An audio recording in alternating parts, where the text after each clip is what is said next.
எப்படி நீங்க இதை தொடர்ந்து 14% திமுகவுக்கு போறேன்னு சொல்றதே தப்பு. அப்படி 14% திமுகவுக்கு போயிருந்தால் ஏன் கோயம்புத்தூர்ல ஒரு தொகுதி கூட திமுகவால வெற்றி பெற முடியல? நீங்க சிறுபான்மைக்கு பாதுகாவலர் என்று சொல்லிருக்கீங்களே, சிறுபான்மைக்கு இந்தியா முழுவதும் அடிக்கப்பட்டிருக்காங்களே, உங்களால எதிர்த்து பிஜேபி எதிர்த்து ஒரு கண்டன ஆர்ப்பாட்டம் நடத்த முடியலையே, உங்ககிட்ட ஆட்கள் இல்லையா? அதிமுகவும் இதை செஞ்சிருக்கணும்ல. அப்ப இன்றைக்கு பாரத பிரதமர் மணிப்பூருக்கு போகவில்லை என்றால் ஏன் தமிழக முதல்வர் வேங்கி வயலுக்கு போகவில்லை? ஜெயலலிதா அம்மையார் ஒவ்வொரு முறையும் அவங்க சொல்லுவாங்க, நான் ஒரு கிறிஸ்துவ பள்ளியில படித்தேன், அங்க இருக்கிற புத்தகங்கள் நல்வழிப்படுத்தியது, அன்பை கற்றுக் கொடுத்தது, எல்லாவற்றையும் போதித்தது என்று சொல்லி பல முறை பேசியிருக்கிறார். அவங்க பிஜேபியோட இல்லையே, பிஜேபி வேண்டாம் சொல்றாங்க. இப்படிப்பட்ட நிலைமை இருந்தும் 2000 ரூபாய் கொடுக்கலான்னு சொல்றதுக்கு என்ன காரணம் தெரியுமா சார்?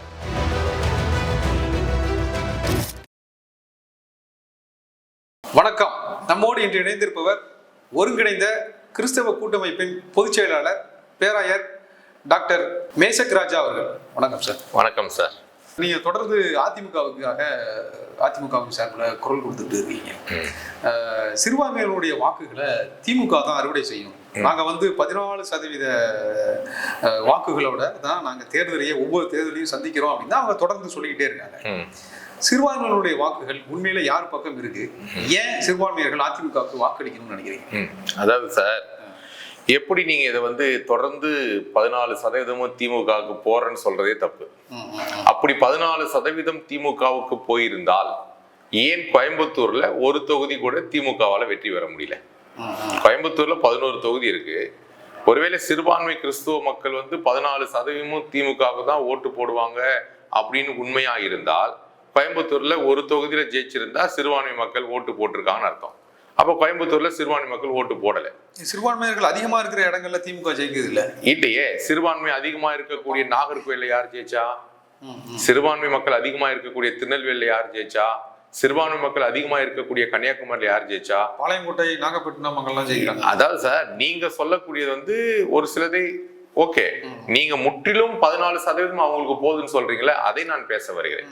ஆகையால் இன்றைக்கு 50% ஓட்டு தான் திமுகவுக்கு, 50% அதிமுகவுக்கு. ஆனால் இந்த முறை அது முற்றிலுமாக மாற்றப்பட்டு முற்றிலுமாக அதிமுக பக்கம் வருவதற்குள்ள எல்லா வாய்ப்புகளும் இன்றைக்கு அரங்கேறி இருக்கிறது என்பதை எந்த மாற்று கருத்துமே கிடையாது. நீங்கள் அப்படி ஒருவேளை நீங்கள் திமுக தான் 14% ஓட்டுகள், 14% தவறு. இன்றைக்கு ஏறத்தால் 22% ஓட்டுகள் வந்துவிட்டு 22% கிறிஸ்துவ மக்கள் தமிழகத்திலே இருக்கிறார்கள். அதிகாரப்பூர்வமாக அது இருக்கிறது. கிறிஸ்துவ மக்கள் மட்டும். ஆனால் என்னன்னா அவங்க ரெக்கார்டிக்கலா கிடையாது. நிறைய பேருடைய அவருடைய பெயர்களை மாற்றாமல், அவருடைய மதங்களை மாற்றாமல் இருக்கிறதுனால இன்னுமே தலித் கிறிஸ்துவர்களாகவே தான் இருக்கிறார்கள். சலுகைக்காக மாற்றப்படாமல் இருக்கிறார்கள். ஒருவேளை அவர்களெல்லாம் ரெக்கார்டிக்கலாக கெசட்ல மாத்துவாங்கன்னு சொன்னா இன்னைக்கு கிறிஸ்தவருடைய சதவீதம் அதிகமா இருக்கும். நீங்கள் சொல்ற மாதிரியே நான் 14% இல்லை 20% வருகிறேன் இருக்கேன். இந்த 20% திமுக பக்கம் இல்லை என்பதை நான் பல உதாரணங்களை உங்களுக்கு கொடுக்க முடியும், பல எடுத்துக்காட்டுகளை எடுத்துக்காட்ட முடியும். ஏன் இன்றைக்கு கோயம்புத்தூர்ல பக்கத்துல இருக்கிற சேலம் மாவட்டத்துல ஒரே ஒரு தொகுதி தானே திமுக ஜெயித்தது? அப்ப சேலத்துல இஸ்லாமியர்களும் கிறிஸ்தவர்களும் இல்லைங்களா? அப்ப இஸ்லாமியர் கிறிஸ்தவர்கள் சேலத்துல இருந்திருப்பார்கள் என்றால் எதற்காக 10 தொகுதி பிஜேபி அதிமுக கூட்டணி ஜெயிச்சது? ஒருவேளை சிறுபான்மை மக்கள் அதிகமா இருக்கக்கூடிய நாகர்கோவில் தொகுதியில இன்றைக்கு பிஜேபியை சேர்ந்த எம்.ஆர். காந்தி என்றதான ஒரு சட்டமன்ற உறுப்பினர் ஜெயித்திருக்காரு. அதே நாகர்கோயில்ல அதிகமா இருக்கக்கூடியவர்கள் நாடார் கிறிஸ்தவர்கள், அதிகமா இருக்கக்கூடிய திருநெல்வேலி, அங்க இப்படி ஒரு பிஜேபியினுடைய தலைவர் நைனா நாகேந்திரன் அவர்கள் ஜெயித்தார்கள். பாளையங்கோட்டையில வஹாப் அவர்கள், அவர் ஒரு இஸ்லாமிய சமூகத்தை சார்ந்தவர், அவர் ஒரு சிறுபான்மை. ஆனால் திருநெல்வேலி எடுத்த வரைக்கும் அதிகமாக கிறிஸ்துவர்கள் இருக்கிறார்கள். அதே போல கன்னியாகுமரி எடுத்தோம்னா கடற்கரை முழுவதுமாக கத்தோலிக்க கிறிஸ்துவர்கள், மீனவர்கள் அதிகமா இருக்கக்கூடிய கன்னியாகுமரியில எப்படி அதிமுகவை சேர்ந்த முன்னாள் அமைச்சர் அண்ணன் தலவாய் சுந்தரம் எப்படி ஜெயிச்சாங்க? அப்ப சிறுபான்மை மக்கள் திமுகவுக்கு ஆதரவா இல்லை என்பதை 2021 நிரூபிச்சு காமிச்சாச்சு. 26ல இதுக்கப்புறம் இன்னும் கொஞ்சம் நிரூபிக்க போறாங்க. 10 வருஷம் ஆட்சிக்கு பிறகு வலுவான எதிர்கட்சியாக இன்னைக்கு உட்கார்ந்து இருக்குது. ஆனால் ஒரு காலகட்டத்துல திமுகவால இப்படிப்பட்ட வலுவான எதிர்கட்சியாக வர முடியல. அன்னைக்கு ஒட்டுமொத்த சிறுபான்மை கிறிஸ்துவ இஸ்லாமிய மக்கள் ஒதுக்கினார்கள். உங்களுக்கு நன்றாக தெரியும், வெறும் 23 சீட்ல உட்கார்ந்துருந்தாங்க. ஒரு முறை 96 சீட் எடுத்து மைனாரிட்டி கவர்மெண்ட் ஃபார்ம் பண்ணாங்க. அப்படிப்பட்ட அவல நிலைமைக்கு அதிமுக போகவே இல்லை. புரட்சி தலைவர் எடப்பாடியாருடைய தலைமை ஏற்று இந்த வருடம் வரக்கூடிய இன்னும் 2-3 மாதத்துல தேர்தலில் அமோக வெற்றி பெற்று ஆட்சி அமைப்பார். இல்ல, கிறிஸ்துவர்களுடைய சிறுபான்மையினர்களுக்கு பாதுகாவலர்கள் நாங்க தான். மற்ற எல்லாருமே சிறுபான்மையர்களை பெரிய அளவுல கண்டுக்கிறது இல்ல. அவங்க கொள்கை ரீதியாகவும் பெரிய அளவுல அதிமுக இல்ல. அவங்க திராவிட கட்சியில இருந்து கூட வேறு சிறுபான்மை மக்களுக்கு இவங்க பாதுகாவலர்னு சொல்றாங்களே சார். இப்போ 25ஆம் தேதி டிசம்பர் 24, 25ஆம் தேதி இந்தியா முழுவதுமே சிறுபான்மை மக்களுடைய தேவாலயங்களிலும் அதே போல கிறிஸ்துமஸுக்கு அலங்கரிக்க வைக்கப்பட்ட பொருட்கள், சாண்டா கிளாஸ் எல்லாத்தையும் அடித்து நொறுக்கிறார்கள். பஜ்ரங்தள் என்ற ஒரு அமைப்பு, சங் பரிவார் அமைப்பு இந்தியா முழுவதும் 700க்கு மேற்பட்ட இடத்துல நடந்ததுல நீங்கள் திமுகவோ அல்லது உங்க திமுகவில் இருக்கக்கூடிய சட்டமன்ற உறுப்பினர்களோ சிறுபான்மை எம்எல்ஏ எம்பிக்கள் நீங்கள் ஆர்ப்பாட்டம் நடத்தினீர்களா? எதிர்ப்பு தெரிவித்தீர்களா? ஒரு கண்டன அறிக்கையை முதலமைச்சர் தெரிவித்தார். ஆனால் ஒரு நம்முடைய தொல் திருமாவளவன் அவர்கள் கண்டன ஆர்ப்பாட்டம் நடத்தினார் சென்னையில. நீங்க சிறுபான்மைக்கு பாதுகாவலர் என்று சொல்லிருக்கீங்களே, சிறுபான்மைக்கு இந்தியா முழுவதும் அடிக்கப்பட்டிருக்காங்களே, உங்களால எதிர்த்து பிஜேபி எதிர்த்து ஒரு கண்டன ஆர்ப்பாட்டம் நடத்த முடியலையே, உங்ககிட்ட ஆட்கள் இல்லையா? அதிமுக இதை செஞ்சிருக்கணும்ல சார். அதிமுக எதிர்கட்சி. அதிமுக பத்தி நீங்க திமுக சாதகமா இருக்குதுன்னு சொல்றதுக்கு நான் உங்ககிட்ட பேச வரேன். இப்ப திமுக சிறுபான்மைக்கு சாதகனா சார், எல்லா காலகட்டத்திலையும் உறுதுணையா இருக்கணும்ல. ஏன் நீங்க எங்களுக்கு பிரச்சனை வரும்போது நீங்க ஏன் குரல் கொடுக்க வரல? எந்த பிரச்சனைனாலும் உங்களுக்குன்னு ஒரு கையால வச்சிருக்கிறீங்களா? திருச்சி கிழக்கு சட்டமன்ற உறுப்பினர் ஒருத்தரை கையால வச்சிருக்கிறீங்க. ஏன் அவரால் கூட நீங்க எடுத்து நடத்த முடியாதா? ஒரு ஆர்ப்பாட்டம் நடத்தி நீங்க எதுக்கு உங்க எதிர்ப்பை தெரிவிச்சிருக்கலாமே. இதேதான் தலித் கிறிஸ்துவர்களுக்கு பிரச்சனை வரும்பொழுது கூட அம்மையார் ஜெயலலிதா அவர்கள் தான் குரல் கொடுத்து உச்ச நீதிமன்றம் வரைக்கும் சென்று உச்ச நீதிமன்றத்தில் வழக்கு தொடர்ந்தார்களே.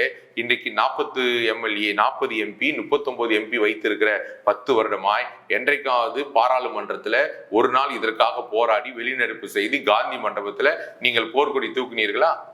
தலித் கிறிஸ்துவர்களை எஸ்சி பட்டியலை சேர்க்க வேண்டும் என்று. அப்ப எப்படி நீங்க சிறுபான்மை மக்களுக்கு ஆதரவு என்று சொல்லுகிறீர்கள்? ஆதரவு என்று சொன்னால் எங்களுக்காக நீங்கள் நிற்க வேண்டும், எங்கள் பிரச்சனைகளை பேச வேண்டும்.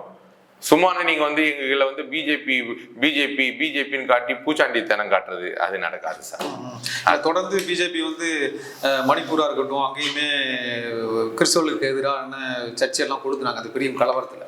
அதுக்கு திமுக பெரிய நாங்க அளவுல குரல் கொடுத்தோம். ஆனா எடப்பாடி அவர்கள் எதுலையுமே இதே திமுக மணிப்பூர்ல வன்முறை நடக்கும்போது மோடி அவர்கள் போகவில்லை என்று இருந்தது. இதே வேங்க வயல்ல பிரச்சனை நடந்துச்சு, அன்னைக்கு திராவிட முன்னேற்ற கழக தலைவர் போனாரா? வேங்க வயல்ல ஒரு தலித் சமுதாயத்துக்கு அங்க நடக்கப்பட்ட அநீதியை கேட்பதற்கு அங்கே பெரிய அநீதி சின்ன அநீதி இல்ல, தப்பு தான். எந்த இடத்துலயுமே சமுதாயத்துக்கு பிரச்சனை வந்திருக்குது. அப்ப இன்றைக்கு பாரத பிரதமர் மணிப்பூருக்கு போகவில்லை என்றால் ஏன் தமிழக முதல்வர் வேங்க வயலுக்கு போகவில்லை? அப்ப வேங்க வயல்ல போய் நீங்கள் கேட்டிருந்தா அங்கு அநீதிக்காக நீங்கள் போராடி நின்று இருந்தால் பரவாயில்லை. அப்ப நீங்க எப்படி நீங்களே உங்க மாநிலத்துல உங்க கண்ட்ரோல்குள்ள இருக்கக்கூடிய ஒரு மாநிலத்துல நடக்கிற பிரச்சனைக்கு நீங்க போகலாம். நீங்க எப்படி மணிப்பூரை பத்தி பேச முடியும்? இன்னைக்கு மணிப்பூர்ல அப்படிப்பட்ட வன்முறை நடந்து மக்கள் பாதிக்கப்பட்டாலும் இன்னைக்கு அந்த மக்கள் அந்த அரசாங்கத்தை தான் தேர்ந்தெடுத்து வச்சிருக்கிறாங்க. அப்ப அந்த மக்களுக்கு அவங்களுக்கு தேவைப்படுது, அந்த மக்கள் விரும்பி இருக்கிறாங்க. ஏதோ ஒரு சின்ன கூட்டம் நடந்திருக்குது, ஒரு சின்ன எதிர்ப்பு நடந்திருக்குனால ஒட்டுமொத்த மணிப்பூரும் திரும்பவில்லையே. இன்னைக்கு மணிப்பூர்ல எந்த ஆட்சி நடந்து கொண்டிருக்கிறது? அஸ்ஸாம்ல எந்த ஆட்சி நடந்து கொண்டிருக்கிறது? இல்ல, மணிப்பூர்ல அந்த கலவரம் நடக்கும் போது பிஜேபி தான் இருந்தாங்க. அதான் சார், பிஜேபி இருக்கிறாங்க. இருந்தாலும் அடுத்த முறை யார் வரா? ஒரு கலவரம் மக்கள் மாற்ற வேண்டும் என்றால் மறுபடியும் யாரை கொண்டு வரணும்? காங்கிரஸ் தானே கொண்டு வரணும். அப்ப அந்த மக்களுடைய மனநிலைமை மாறல. அதே கதை தான் தமிழ்நாட்டுல. நீங்கள் 2021 எப்படி பிஜேபி அதிமுக கூட்டணி வெற்றி பெற்று எல்லா இடங்களிலும் வந்தார்களோ, இந்த 26 மாபெரும் வெற்றியை பெறுவார்கள். கூட இருக்கிற கூட்டணி கட்சிகள் எல்லாம் சேர்ந்து ஆட்சி அமைப்பதுல சந்தேகமே கிடையாது. இல்ல, அதிமுகவுக்கு ஏன் ஓட்டு போடணும்னு இருக்குல்ல. நீங்க திமுகவுக்கு ஓட்டு போடக்கூடாதுன்னு சொல்லிட்டீங்க, அதிமுகவுக்கு ஏன் ஓட்டு போடணும்? ஏன்னா அவங்க பிஜேபி கூட இருக்கிறது அப்படிங்கிற ஒரு பூச்சாண்டியை காமிச்சிட்டே இருக்காங்க. நீங்க சொன்ன மாதிரி பிஜேபி கூட இருக்கு, அது ஒரு மத இந்தியா முழுவதும் கிறிஸ்தவர்களுக்கும் இதை நான் முஸ்லிம்களுக்கும் எதிராக மிகப்பெரிய அளவு ஆணித்தரமாய் பதிவு செய்கிறேன். என்றைக்குமே அதிமுக இது தேர்தலுக்கான கூட்டணியை தவிர பிஜேபியோடு கொள்கைக்கான கூட்டணி கிடையாது. அதிமுக பொதுச் செயலாளர் எடப்பாடியார் அவர்கள் எம்ஜிஆர் உருவாக்கிய கட்சி, ஜெயலலிதா வழிநடத்தி வந்த கட்சியை அவர் மிக சிறப்பாக 4 ஆண்டுகள் 2 மாதம் சிறப்பான திட்டங்களை கொண்டு கொரோனா நேரத்துல கூட அற்புதமா நடத்தி கொண்டு வந்தார். அவர் இன்றைக்கும் சொல்லுகிறார், என்னுடைய தலைமையில் தான் ஆட்சி அமையுமே தவிர கூட்டணி இல்லை. பிஜேபி தேர்தலுக்காக நம்முடைய ஒரே ஒரு எதிரி திமுகவை வீழ்த்துவதற்கு இந்த கூட்டணி தேவை என்று சொல்லியிருக்காரே தவிர பகிரங்கமாக ஒரு நாளும் பிஜேபிக்கு ஆட்சியில பங்கு என்றோ அல்லது பிஜேபி கூட்டணியில் ஆட்சி அமைப்பார்கள் என்றோ இல்ல துணை முதலமைச்சர் கொடுப்பேன் என்றோ எங்கேயுமே பொதுச் செயலாளர் சொல்லவில்லை. ஆனா பிஜேபி வரும்போதெல்லாம் நாங்க எங்க தலைமையில பிஜேபி தலைமையில கூட்டணி அமைப்போம்னு 2 தடவை அமித்ஷா பேசியிருக்காரு சார். அதாவது நீங்க ஏன் எடப்பாடி பதில் சொல்லல? முதலமைச்சரே கேக்குறாரு இல்லையே. இப்ப காங்கிரஸ் கூட தான் சொல்லிட்டு இருக்காங்க, நாங்க வெளியில வர போறோம், நாங்க வெளியில வந்துருவோம், எங்களுக்கு ஆட்சியில பங்கு வேணும் சொல்லணும்னு. ஏன் அதை பத்தி இன்னும் முதலமைச்சர் பேசாம இருக்காரு? ஏன் செல்வ பெருந்தகை அவங்க டெல்லி போயிட்டு வந்தாங்களே ஏன் பேசாம இருக்கிறாங்க? இப்பவும் நான் என்ன சொல்றேன்னா, தலைவர்கள் பேசல, தொண்டர்கள் எல்லாம் பேசிட்டு தான் இருக்கிறீங்க. இதே டிசம்பர் 22 கன்னியாகுமரி அருமனையில் நடந்த கிறிஸ்துமஸ் விழால ஆதவ் அர்ஜுனா போகும்பொழுது எல்லா காங்கிரஸ் தலைவர்களும் ஏன் போய் உட்கார்ந்தீங்க? அப்ப நீங்க மேல் மட்டத்துல இருக்கிறவங்க எல்லாம் பிள்ளைய கிள்ளி விட்டுருவீங்க, தொட்டிலையும் ஆட்டி விட்டுருவீங்க, நீங்க எல்லாம் போய் பாத்துக்கோங்கன்னு கீழே இருக்கிறவங்க எல்லாம் இப்ப எத்தனை ஸ்டேட்மெண்ட் எம்பி மாணிக்கம் தாகூர் அவர்கள் கொடுத்து கொண்டிருக்கிறாங்க. ஏன் உங்களால தமிழ்நாட்டுக்குள்ள இருக்கிற காங்கிரஸ் தலைவர்களை கண்ட்ரோல் பண்ணி வைக்க வேண்டியது யாருக்கிட்ட? காங்கிரஸ் தலைவர்கிட்ட தானே இருக்குது. அப்ப காங்கிரஸ் தலைவர்கிட்ட இருக்கும் போது அந்த பவரை காங்கிரஸ் தலைவர் ஏன் பயன்படுத்தல? இல்ல இப்போ நீங்க பிரதமர்னு எடுக்கும்போது சிறுபான்மையர்கள் உண்மையிலே மோடியை தேர்ந்தெடுக்கிறதுக்கான வாய்ப்பு இருக்கா நாடாளுமன்ற தேர்தல்? சார் நீங்க எதுக்காக சொல்றேன்னா, இப்ப நீங்க என்டிஏ கூட்டணியில் இருக்கீங்கல்ல? ஆமா, நாங்க என்டிஏ கூட்டணியில் இருக்கிறோம்ல. ஒரே ஒரு எக்ஸாம்பிள் சார், பக்கத்துல இருக்கிற ஆந்திர மாநிலம் சார். ஆந்திர மாநிலத்துல இன்னைக்கு சந்திரபாபு நாயுடு என்டிஏ கூட்டணியில ஜெயிச்சிருக்காரு. சந்திரபாபு நாயுடுவும் இன்னைக்கு பிஜேபி கூட்டணி ஜெயிச்சிருக்காரு. இதுக்கு முன்னாடி இருந்தது யாரு? ஜெகன்மோகன் ரெட்டி. ஜெகன்மோகன் ரெட்டி வந்த பிறகு ஆந்திரா மாநிலத்துல சிறப்பான வளர்ச்சியை கொண்டு வந்தார். 5 மாகாணத்தை உருவாக்கினார், பலவிதமான துணை முதலமைச்சர்களை உருவாக்கினார், நல்ல சட்டம் ஒழுங்கை பார்த்தார், எல்லாம் பண்ணார். கிறிஸ்துவ சிறுபான்மை மக்களுக்கு, அதுவும் விசேஷமாக எங்களை போல பாதிரிமார்களுக்கு, பேராயர்களுக்கு, ஆயர்களுக்கு மாதம் 5000 ரூபாய் அவர் ஊக்கத்தொகை கொடுத்தார். அவ்வளோ சிறுபான்மை மக்களுக்கு பார்த்து பார்த்து செய்தவரை இந்த முறை வெறும் 11 சீட்டோட வீட்டுக்கு அமிச்சிட்டாங்க. நல்லா தெரியல உங்களுக்கு. அப்ப எந்த பாரத யார் வேணும்னு சொல்லி மக்கள் விரும்பி இருக்கிறாங்க? என்டிஏ கூட்டணி தான் வேணும்னு சொல்லி விரும்பி. ஏனென்றால் என்றைக்குமே மாநிலத்துல ஒரு ஆட்சி இருக்கும் பொழுது அந்த ஆட்சி மத்தியில் இருக்கிற ஆட்சியோடு இணக்கமா இருந்தால்தான் வர வேண்டிய நிதிகள் வரும், வர வேண்டிய திட்டங்கள் கொண்டு வர முடியும், வர வேண்டிய சலுகைகளை கொண்டு வர முடியும். இப்ப கடந்த 10 ஆண்டுகளாகவே 15 ஆண்டுகளாகவே நம்முடைய தமிழ்நாட்டு சார்பாக எந்த மத்திய மந்திரியும் இல்லை. தமிழ்நாட்டு சார்பாக இத்தனை எம்பிக்களை நாம் வைத்திருக்கிறோமே, இத்தனை எம்பிக்களை வைத்து நமக்காக அங்கு குரல் கொடுப்பதற்கோ அல்லது ஒரு முறை மத்திய மந்திரியாக இருந்து சலுகைகளை கொண்டு வருவதற்கோ நமக்கு இல்லை. இன்னைக்கு 40 எம்பி வச்சிருக்கிறீங்க. 40 எம்பி வச்சு இன்னைக்கு 40 எம்பியில ஒருவேளை நீங்க மத்திய அரசுக்கு நீங்கள் போய் கூட்டணியில நிற்கவில்லை என்றாலும் இணக்கமாய் போயிருப்பீர்கள் என்று சொன்னால் இன்னைக்கு வர வேண்டிய திட்டங்களும் சலுகைகளும் நமக்கு வந்திருக்கும். மக்கள் இன்னைக்கு முன்னேற்றம் அடைந்திருப்பார்கள், மக்களுக்கு கிடைக்க வேண்டிய திட்டங்கள் கிடைத்திருக்கும். ஆனால் நீங்கள் மக்களை பார்க்கவில்லை, குடும்பத்தை பார்க்கிறீர்கள், தனிப்பட்ட ஆட்சியை பார்க்கிறீர்கள், உங்களை சார்ந்து இருக்கிற மக்கள் வாழ்ந்தால் போதும் பார்க்கிறீர்கள். பாமர மக்களை பார்க்கக்கூடிய அடித்தட்டுல இருந்து பார்க்கக்கூடிய ஒரே தலைவர் அண்ணன் எடப்பாடியார் தான். இல்ல இப்போ இவங்க தொடர்ந்து கிறிஸ்துமஸ் விழாவா இருக்கட்டும், திருநெல்வேலியில கிறிஸ்துமஸ் விழா நடத்தினாங்க, சென்னையில நடத்தினாங்க. இவங்க தொடர்ந்து இந்த மாதிரி கிறிஸ்தவர்களின் முன்னாள், அதுக்கப்புறம் நானும் கிறிஸ்தவன் தான் அப்படின்னு சொல்ற துணை முதலமைச்சர் பேசுறதெல்லாம் தொடர்ந்து இவங்க அந்த மாதிரியான ஃபர்ஸ்ட் 2010 கிறிஸ்துமஸ் விழாவை கொண்டு வந்தது ஜெயலலிதா அம்மையார். ஜெயலலிதா அம்மையார் ஒவ்வொரு முறையும் அவங்க சொல்லுவாங்க, நான் ஒரு கிறிஸ்துவ பள்ளியில படித்தேன், பெங்களூர்ல ஒரு கிறிஸ்துவ கான்வென்ட்ல படித்தேன், பிறகு சென்னையில் கிறிஸ்துவ கல்லூரியில் படித்தேன். படித்த நாட்களிலே நான் அங்க இருக்கிற சேப்பலுக்கு போவேன், புத்தகத்தை எடுத்து படிப்பேன். அங்க இருக்கிற புத்தகங்கள் நல்ல வழிப்படுத்தியது, நல்வழிப்படுத்தியது, அன்பை கற்றுக் கொடுத்தது, எல்லாவற்றையும் போதித்தது என்று சொல்லி பல முறை பேசியிருக்கிறார். அவங்க பிஜேபியோட இல்லையா? பிஜேபி வேண்டாம் சொன்னாங்க. நல்லா சொன்னாங்கல்ல, 13 நாள்ல வாஜ்பாய் கவர்மெண்ட் கவுத்தாங்கல்ல. ஆனா தமிழ்நாட்டுக்குள்ள பிஜேபி வர்றதுக்கு யார் காரணம்? இல்ல அவங்க வேண்டாம்னு சொன்னாங்க. இப்போ பிஜேபி சார் அதான் சார், இது தேர்தலுக்கான கூட்டணி சார். 2000 பாராளுமன்ற தேர்தலில் தனித்து நின்னாரா இல்லையா? எடப்பாடியார் தன்னுடைய திறமையை காட்டி தனித்து நின்று 22%, 24% ஓட்டு வாங்கினாரா இல்லையா? அன்னைக்கு ஏன் தனியா அன்னைக்கு பாரத பிரதமருக்கு ஏன் அவர் ஆதரவு தெரிவிக்கவில்லை? அந்த ஸ்டாண்ட் எடுத்தார்ல. இப்போ தமிழ்நாட்டுல அநீதி நடந்து கொண்டிருக்கிறது. தமிழ்நாட்டில் இருக்கிற இந்த அரசு நீக்கப்பட வேண்டும் என்றால் எல்லாரும் ஒண்ணு சேர வேண்டும் என்பதற்காக தான் எடப்பாடியார் கூட்டணி வைத்திருக்காரே தவிர அவர் ஒரு நாளும் தன்னுடைய கொள்கையை விட்டு கொடுக்கவே மாட்டார், ஒரு நாளும் அவர் பிஜேபிக்கு அடிபணியவே மாட்டார். அதுல எந்த மாற்று கருத்தும் இல்லை. அதை என்னை போல பேராயர்கள் பல முறை அவரை சந்தித்து பேசும் பொழுதெல்லாம் நாங்கள் தெளிவாய் பேசியிருக்கிறோம். அவர் இது தேர்தலுக்கான கூட்டணியை தவிர, அந்தவும் இந்த கூட்டணி அதிமுகவுடைய தலைமைக்கு வரக்கூடிய கூட்டணி தானே தவிர பிஜேபி தலைமைக்கு போற கூட்டணி கிடையாது. இந்த பிஜேபி தலைமையை யாரும் நாங்கள் ஏற்றுக்கொள்ளவும் கிடையாது. எடப்பாடியார் தலைமை ஏத்துக்கிறோம். நாளைக்கு மாறலாம். நாளைக்கு எலெக்ஷன் முடிஞ்ச பிறகு அவங்க கட்சிக்கு அவங்க வேலையை பார்க்க போறாங்க. அதிமுக அவங்க கொள்கையிலும் அவங்க நிலைப்பாட்டிலும் இந்த முறை பாருங்க 150 சீட்டு குறையாம தனித்தன்மையா நின்று அவர் வெற்றி பெறுவது உறுதி. கிறிஸ்துவர்களுடைய வாக்குகளை அறுவடை செய்யறதுக்கு இப்போ உங்களை மாதிரியான கிறிஸ்துவ கூட்டமைப்புகளாம் என்ன மாதிரியான முன்னெடுப்புகளை எடுத்திருக்கீங்க சார்? நாங்க இப்போ மக்கள் மத்தியில நாங்க பேசக்கூடியதெல்லாம் ஆதாரத்தோடு பேசி கொண்டிருக்கிறோம். திமுக கொடுத்த தேர்தல் வாக்குறுதி எது நிறைவேற்றவில்லை.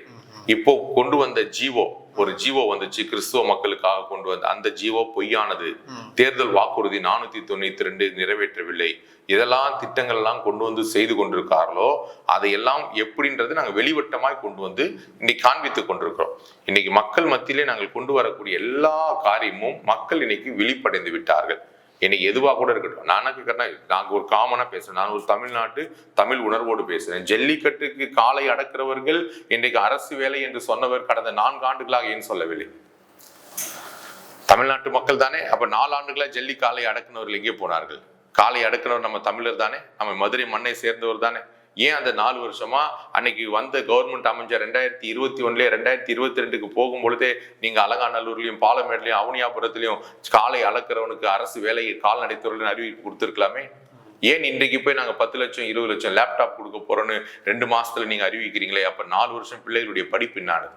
இன்னைக்கு சைக்கிள் கொடுக்குறீங்க, லேப்டாப் கொடுக்குறீங்க, இன்னைக்கு ஜல்லிக்கட்டுக்கு அரசு வேலை கொடுக்குறீங்க. இன்னைக்கு எல்லாத்தையுமே நீங்கள் திட்டங்களை கொண்டு வந்து இப்பவும் பிப்ரவரி 8ஆம் தேதி அரசு ஊழியர்கள் முதலமைச்சருக்கு பாராட்டு விழா என்று சொல்லி, அப்ப இத்தனை ஆண்டுகள் எதற்கு காக்க வைத்தீர்கள்? இத்தனை ஆண்டு ரோட்ல ஏன் நிக்க வச்சிருங்க? அப்ப தேர்தலில் உங்களுக்கு தோல்வி பயம் வந்து விட்டது. கட்டாயம் மக்கள் போட மாட்டார்கள் என்று உங்களுக்கு உளவுத்துறை ரிப்போர்ட் சொல்லிட்டாங்க. அதுக்காக தான் பயந்து நீங்க எல்லாவற்றையுமே எதிர்க்கிறீங்க. எஸ்ஐஆரை பார்த்தா பயம் வருது, தேர்தல் வாக்குறுதியை பார்த்தா பயம் வருது. எல்லாவற்றையும் வருகிற காரணம் என்னன்னா, உளவுத்துறை என்று ஒன்று இருக்கிறது. உளவுத்துறை ரிப்போர்ட் கிளியரா சொல்லிடுச்சு, இந்த முறை திமுகவுக்கு வாய்ப்பு மிக குறைவு. ஆகையால் சீக்கிரம் திட்டத்தெல்லாம் அறிவிச்சிருங்க, சீக்கிரம் போய் எல்லாத்தையும் நீங்க கொடுத்துருங்க. நான் கேட்கிறேன், ஏன் கடந்த 3 வருஷமா பொங்கலுக்கு காசு கொடுத்துருக்கலாம்ல மக்களுக்கு? நான் மக்களுக்காக தானே சார் அரசு, மக்கள் தானே பயன்பெறணும். போன வருஷம் இருந்தவங்க இந்த வருஷம் இல்ல. போன வருஷம் நீங்க 3000 கொடுத்திருந்தா எத்தனை பேர் சந்தோஷமா பொங்கல் கொண்டாடிட்டு ஒருவேளை அவங்க வாழ்க்கை முடியறதா இருந்தா கூட சந்தோஷமா போயிருப்பாங்கல்ல. அதுக்கு முந்தின வருஷம் அப்ப 3 வருஷம் நீங்க பொங்கல் கொடுக்கல, இந்த வருஷம் நீங்க 3000 கொடுக்குறீங்களா? கொரோனா நேரத்துல கூட ஆட்சியில் இருக்கும்போது கூட எடப்பாடியார் கொடுத்தாரா, கொடுக்கலையா? கொரோனா நேரம் ஆட்சியில 4 வருஷத்துல 2 மாசத்துல 11 மருத்துவக் கல்லூரியை கொண்டு வந்தாரா? நீங்க எத்தனை மருத்துவக் கல்லூரியை கொண்டு வந்தீங்க? நீங்க கடைசி நேரத்துல 1000 ரூபாய் எல்லாருக்கும் கிடையாது, உங்களுக்கு தான் சொல்லி ஸ்ட்ரீம் லைன் பண்ணீங்க. அதுல எத்தனை பெண்களுக்கு நீங்க 1000 ரூபாய் கொடுத்தீங்க? சரி, அப்போ எடப்பாடி அவர்கள் இப்ப வெளியிட்ட முதல் தேர்தல் அறிக்கையில முதல்ல 2021 1500 சொல்லியிருந்தீங்க. இப்போ 2000 சொன்னதும் அப்ப தேர்தலுக்காக தானா, மக்களுக்காக இல்லையா சார்? 2000 இப்ப பாருங்க, இன்னைக்கு அரசு நிலைமை 10 லட்சம் கோடி கடன். இந்த 10 லட்சம் கோடியை பத்தி அதிகமாய் பேசக்கூடியவர் எதிர்கட்சி தலைவர் தான் பேசி கொண்டிருக்கார்.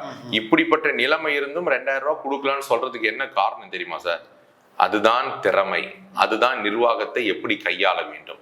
ஒரு நிர்வாகத்தை எப்படி அவர் பொறுப்பு எடுக்கும் பொழுது, நல்லா கவனிங்க, நம்முடைய திராவிட முன்னேற்ற கழகத்தை போல எடப்பாடியாருடைய ஆட்சி ஏற்கும் பொழுது ஒரு பக்கம் தர்ம யுத்தம், கட்சிக்குள்ள பல போராட்டங்கள், பல மூத்த தலைவர்கள் எல்லாம் எதிர்ப்பு தெரிவித்துக் கொண்டிருக்கார்கள். கொரோனா வந்துடுச்சு, பீக்ல இருக்குது, வெளியில யாருமே வர முடியாது. மக்களுக்கு அந்த நேரத்துல கடனே வாங்காம மக்களுக்கு எல்லாவற்றையும் கொடுத்தே ஆகணும். அப்படிப்பட்ட நிலைமையிலும் அவர் சிறப்பான ஆட்சியை கொடுத்தார். அதுதான் நிர்வாக திறமை. எங்கிருந்து நிதி கொண்டு வர வேண்டும், எங்க இது பண்ண வேண்டும். அந்த நேரத்துல ஒயின் ஷாப்பா திறந்து இருந்துச்சு. கொரோனா நேரத்துல எல்லா ஒயின் ஷாப், இப்ப இன்னைக்கு சாராயத்துல தான் வண்டி ஓடுது. இன்னைக்கு ஒயின் ஷாப் வித்தாதான். நேற்று வரைக்கும் நம்ம பொங்கலுக்கு சொல்றாங்க 800 கோடி வித்து இருக்குதுன்னு சொல்லி யோசித்து பாருங்க. இந்த ரெவன்யூல தான் ஓட்டுறாங்களே தவிர, அந்த நேரத்துல கொரோனா நேரத்துல ஒயின் ஷாப் மூடப்பட்டது, எல்லாம் மூடப்பட்டது. வீட்டுக்குள்ள முடங்கி இருந்தவர்களும் திருப்தியாய் சாப்பிட்டு வாழ்க்கை நடத்தினார்களே. அந்த கொரோனாவை எப்படி அழகாய் மீண்டு கொண்டு 4 வருஷம் அதுக்கான திட்டத்தை அறிவிக்கணும்ல. இப்போ நான் கடனை எப்படி அடைப்பேன், என்ன பண்ணுவேன்னு சொல்லணும்ல. ஏன்னா 1000 ரூபாய் கொடுக்கும் போதே 1000 ரூபாய் எப்படி சார்? அதாவது ஆட்சியில உட்கார்ந்து இப்ப நான் என்ன செய்ய போறேன்னு நான் சொல்லிட்டுனா நீங்க மிதிக்க மாட்டீங்களா? இப்போ இல்ல சார், கிடைச்சா நல்லது. அதுதான் சார். அதாவது சில ஒரு திட்டத்தை திமுக கூட சொல்லி கொடுங்க. ஆமா சார், அதாவது திட்டத்தை சொல்றது பெரிய விஷயம் இல்ல, அதை நடைமுறை கொண்டு வரணும். இப்ப அவர் வந்துட்டாருன்னு வைங்களேன், அதை வந்து கிளியரா முடிச்சிருவார். இப்ப அவர் வந்து பெண்களுக்கு பஸ் ஃப்ரீ, ஆண்களுக்கும் பஸ் ஃப்ரீ. நல்லா புரியுங்க. அப்ப ஆண்களுக்கும் பெண்களுக்குமே பஸ் ஃப்ரீனா எங்க இருந்து வருமானம் வரும்? அப்ப அந்த வருமானத்தை எப்படி கொடுக்கறதுன்றது அவர் திட்டம் போட்டதுனால தான் அறிவிக்கிறார். திட்டம் போடாமலாம் அறிவிக்க மாட்டார். ஏன்னா அவருக்கு தெரியும் இப்படி கொண்டு வந்தா எவ்வளவு ஷார்டேஜ் வரும். இப்போ ஒரு சாதாரண ஒரு பஸ்ல ஒரு 100 ஆண்கள் போனாங்கன்னா இப்ப 100 ஆண்களும் பெண் ஃப்ரீ ஆயிருதுன்னா அப்ப டீசல் சும்மா வருமா, சம்பளம் சும்மா வருமா, நிர்வாகத்தை எப்படி நடத்து எல்லாம் தெரியும். ஏங்க அதெல்லாம் திட்டம் போட்டு தானே எம்ஜிஆர் அவருடைய பிறந்த நாள் அன்னைக்கு வெளியிடுறாங்கன்னா சும்மா வாய்மொழியா கொடுத்துட முடியுமா அவங்க? இல்ல சொன்னாதானே நமக்கு தெரியும். இல்ல என்ன இவங்களும் திமுக மாதிரியான போலியான வாக்குறுதிகளை கொடுக்காங்களோன்னு நம்பிடக்கூடாது. இல்ல இதே மாதிரி கடன் சுமையை அதிகரிச்சிருக்க கூடாதுன்னு நம்பிடக்கூடாது. இல்ல திமுகவுடைய தேர்தல் வாக்குறுதியை போல இவர் ஒரு நாளும் ஃபேக்கா கொடுக்க மாட்டார். இல்ல நீங்க சொல்லிடுவீங்க. ஆமா சார், ஆனா நீங்க அறிக்கை கொடுத்தாதானே சொல்றது நாங்க தானே சொல்ல முடியும். இப்போ மக்கள் மத்தியில வந்து நாங்க இதை சொல்றதுக்கு என்ன காரணம்னா அவர் செஞ்சிருக்கிறாரு. நானா கேட்கறேன்னா இப்ப நீங்க வந்து ஆல்மோஸ்ட் 57 மாசம் முடிஞ்சிச்சு, இன்னும் 3 மாசம் வச்சிருக்கீங்க. எத்தனை மருத்துவக் கல்லூரி கொண்டு வந்தீங்க சார் சொல்லுங்க? எத்தனை தொழில்நுட்ப கல்லூரியை கொண்டு வந்தீங்க? எத்தனை கலை மற்றும் அறிவியல் கல்லூரியை கொண்டு வந்தீங்க? உங்களை தான் கேட்கறேன், சொல்லுங்க. 5 வருஷம் ஆட்சி பண்ணீங்கல்ல, இந்த 5 வருஷம் ஆட்சி சிறப்பா தானே பண்ணிருக்கேன்னு நீங்க சொல்றீங்க. எப்போ மக்களுக்கு என்ன செஞ்சீங்க சொல்லுங்க? மக்களுடைய வாழ்வாதாரத்துக்கு என்ன செஞ்சீங்க? இன்னைக்கு வரைக்கும் ஒரு தேவாலயம் கட்டுவதற்கு மாவட்ட ஆட்சியர் அனுமதி கொடுக்க மாட்டேன்றாரு. என்ஓசி வாங்க முடியல. சர்ச்சுக்கு என்ஓசி வாங்கினா கலெக்டர் ரிஜெக்ட் பண்றாரு. சட்டம் ஒழுங்கு பிரச்சனை வருது. சட்டம் ஒழுங்கு பார்க்க வேண்டிய நீங்க, இன்னைக்கு சட்டம் ஒழுங்கு கையில் வச்சிருக்கிற நீங்க எதுக்காக எங்களுக்கு நீங்க பாதுகாப்பு கொடுக்கல? இன்னைக்கு எல்லா ஊர்லயும் அடிக்கிறாங்களே, இன்னைக்கு தமிழ்நாட்டில் உங்களால எடுத்து ஒரு ஆர்ப்பாட்டத்தை நடத்த முடியுதா? உங்களுடைய திராவிட முன்னேற்ற கழகத்துல சிறுபான்மை பிரிவு ஒன்று இருக்குல்ல, அல்லது எத்தனை சிறுபான்மை அமைச்சர்கள் எம்எல்ஏக்கள் இருக்கிறாங்க.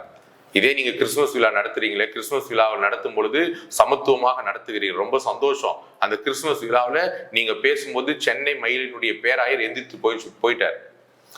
ஒரு பேராயர் ஆர்ச்சி பிஷப், சென்னை மயிலை ஆர்ச்சி பிஷப் ஜார்ஜ் அந்தோனிசாமி அவர்கள் முதலமைச்சர் இருந்த மேடையில பேச ஆரம்பிக்கும் பொழுது அவர் எழுப்பி போய்விட்டார். அந்த நடத்தின கிரவுண்ட் வந்து ஒரு தென்னிந்திய திருச்சபைக்குள்ள கிரவுண்டு, சிஎஸ்ஐ கிரவுண்டு. அந்த சிஎஸ்ஐனுடைய பொதுச் செயலாளர் ரத்தன்ராஜ் பெர்னாண்டஸ் அந்த கூட்டத்திற்கு வரவில்லை. சிறுபான்மை அமைச்சர் அந்த கூட்டத்துக்கு வரவில்லை. என்ன கோபம் உங்களுக்கு?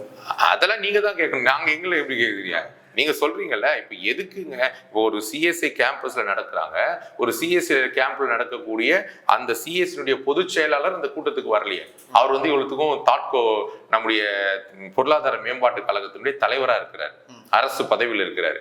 அப்போ ஒரு முதலமைச்சர் வரும்பொழுது எதற்காக இவங்கெல்லாம் ஒதுக்குறாங்க? ஒரு பேராயர் இடத்தை விட்டு எந்திரிச்சு போறாருன்னா அப்ப அங்க என்ன இருக்குது? ஆனால் இதே எடப்பாடியார் கிறிஸ்துமஸ் விழா 18ஆம் தேதி நடத்தினார். 2 நாள் தான் வித்தியாசம். இவர் 18, அவர் 20. எடப்பாடி என்ன தெரியும்னாரு, மேடைக்கு போவதுக்கு முன்பதாக தனிப்பட்ட முறையில் எல்லா பேராயரையும் வந்து சந்தித்தார். எல்லா பேராயரோட உட்கார்ந்து தேநீர் அருந்தினார். பிறகு எல்லாரையும் அழைத்து கொண்டு போய் அங்க இருக்கிற சிற்றாலயத்துல ஜபம் செய்தார். பிறகு எல்லாரையும் அழைத்து கொண்டு வந்து மேடைக்கு வந்தார். மேடையில நான் தான் பேசுகிறேன், வேதம் வாசிக்கிறேன், பைபிள் திறந்து படித்தார். பைபிளை பார்த்தார், பைபிளை படித்தார். பிறகு நாங்கள் பேசுவதை எல்லாம் கேட்டார். நாங்கள் பேசுவதை வைத்து அவர் இந்த காரியமெல்லாம் நாங்கள் வந்தால் செய்வோம் என்று சொன்னார். பிறகு முடிந்த பிறகு எங்களோடு அமர்ந்து சாப்பிட்டார். நாங்கள் சாப்பிட்டு முடிக்கிற வரைக்கும் எங்களோடு இருந்தார். இந்த தலைவர் முதலமைச்சர் நல்ல தலைவரா? மேடையில வந்து பார்த்து விட்டு, அது மட்டும் இல்ல, வந்த எல்லா பேராயருக்கும் அவர் கையாலே பொன்னாடை போர்த்தினார். முதலமைச்சரை இன்னைக்கு பார்க்க போனவங்க பக்கத்துல நின்று போட்டோ எடுத்துட்டு வரலாமே தவிர ஒரு வார்த்தை பேச முடியாது, அவரோட தேநீர் அருந்த முடியாது, அவரோட ஒருவேளை இந்த வீடியோ பார்த்து வேணா ஒரு தேநீர் அருந்துற ஒரு செட்டப் பண்ணலாமே தவிர அதெல்லாம் முடியாது. அதெல்லாம் மக்கள் உள்ளத்துல இடம் பிடிக்கணுங்க. அது பிடிச்ச ஒரே தலைவர் அண்ணன் எடப்பாடியார். உங்களுடைய கருத்துக்களை மிக தெளிவாக முடிச்சதுக்கு ரொம்ப நன்றி சார். Thank you sir. நன்றி.